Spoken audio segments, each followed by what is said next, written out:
I'm scared of aging. It goes a lot of times with the fear of not doing enough, the fear of constantly being behind in life. And obviously it gets more and more stressful as time goes by. And I think that this fear of aging is probably even more prominent to women because of some additional external pressure in terms of the way you look, the way you should be. I do think that deep down, it must be affecting me. And of course, there's also a physical reality to it, right? Like as you get older, you lose some strength, you lose some mobility. That's just the normal circle of life, obviously. So there's also some physical limitation that you may be concerned about to learn new things. That's why I wanted to address the fears associated to aging, especially as a woman, the hidden strength that goes with it, and my personal reflection on how to address my fear of time passing and aging, obviously. Because of course, I don't have any magical recipe to not age. That's quite obvious. But I guess the question is not so much how to prevent aging or how to not even be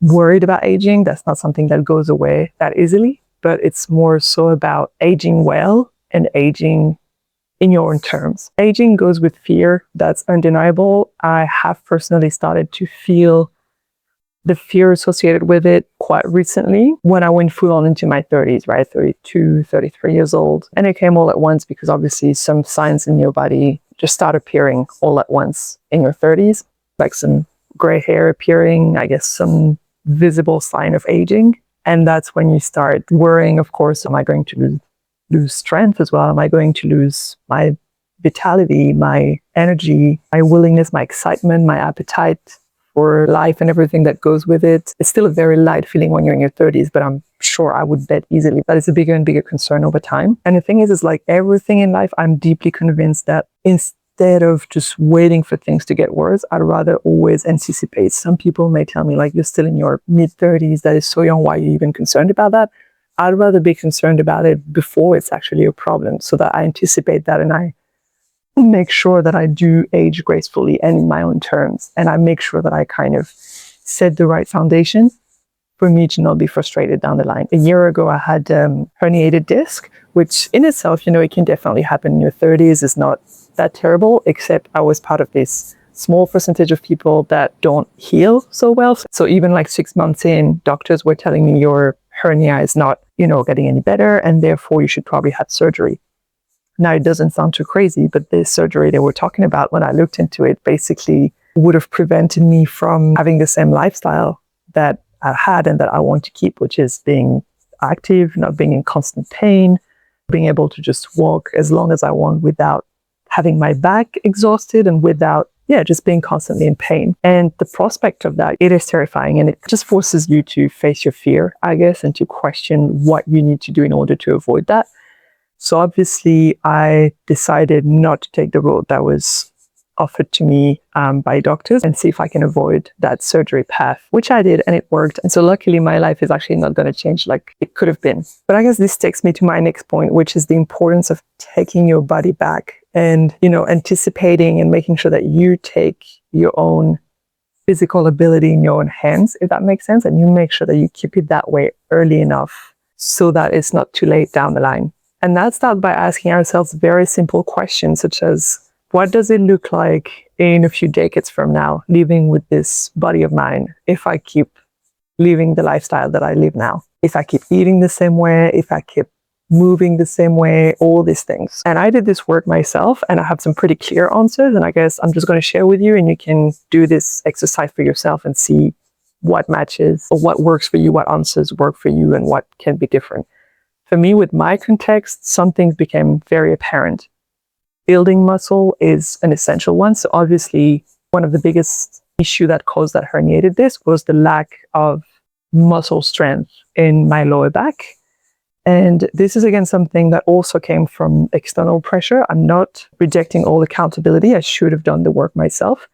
But I do think that I listened a lot to people kind of telling me that I didn't need to exercise so much because my genes are pretty good in terms of the way my body looks. I never put on weight. And therefore, I've always heard like, oh, you don't need that.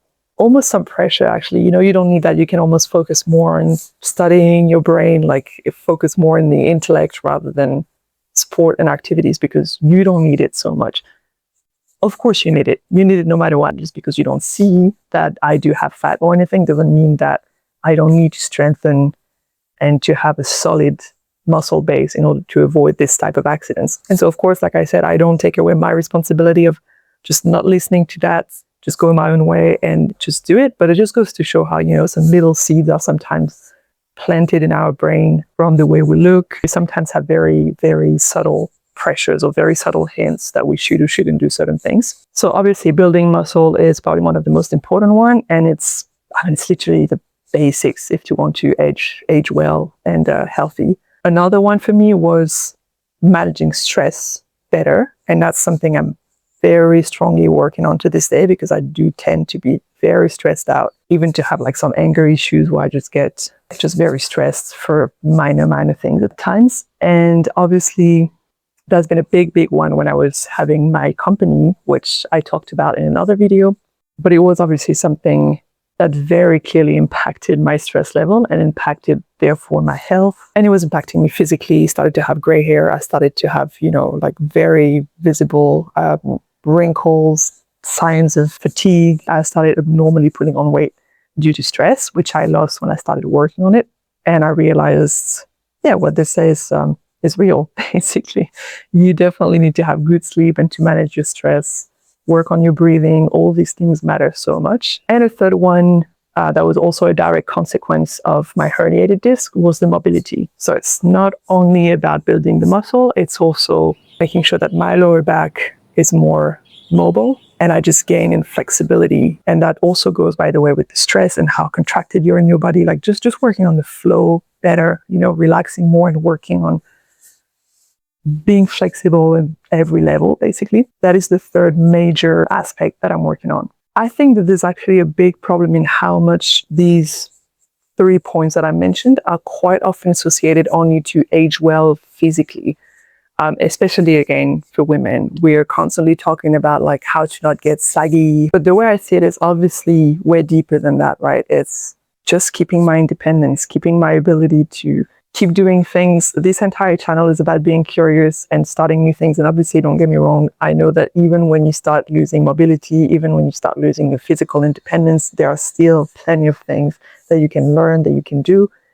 But imagine just how much you are restricted on if you start losing some mobility. So keeping your independence, keeping that ability to be curious about just anything is so much more important than the way we look. And I'm pretty sure women from my generation, we've seen that so much with our grandparents, right? We've all heard of at least one grandma in our surrounding that fell off, a tiny set of stairs, or just fell off their own height and just broke their hip, and they would lose so much mobility, and they most of the time they would never recover. So it is definitely synonym to a lot of, not only physical suffering, but also loss of independence, and for some people, end of their life as it was. And there's actually some statistics around it that over 50% of women that are over 50 may very well have a fracture due to osteoporosis. And after a hip fracture, many will never recover and get their full mobility back. So this is why anticipation is so important, and that's why it's not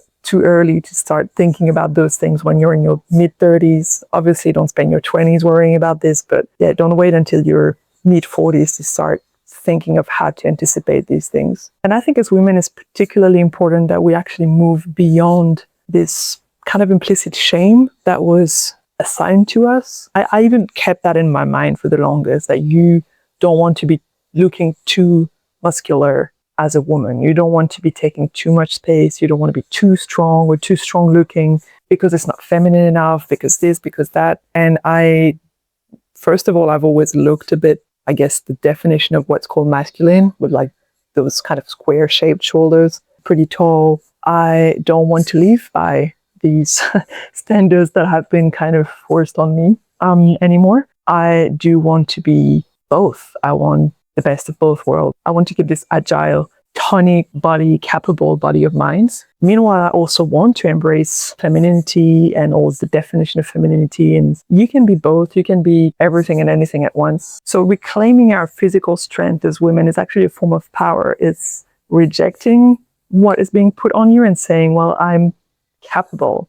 I'm autonomous. So if there's only a few points that I want you to take away from this rambling of mine, it is, I won't say don't fear aging, because I fear it myself. It's probably a lifetime work to not fear aging, but prepare for it instead of solely fearing it. The second point is to not only build muscle for aesthetic purposes and to not look a certain way while aging, but to reclaim your autonomy, your independence, and to keep that vitality of your body over the years. And the last point is that you can be everything and anything all at once, and that we should definitely stop carrying this implicit shame that we are too much, or we want too much, or we shouldn't look or be a certain way. And this is how we can remain forever beginners and keep our strength and power to keep learning throughout our entire life. So if you are interested in being part of a community that is all for being forever learners and forever beginners, make sure you subscribe to the Bold Beginner. See you next time.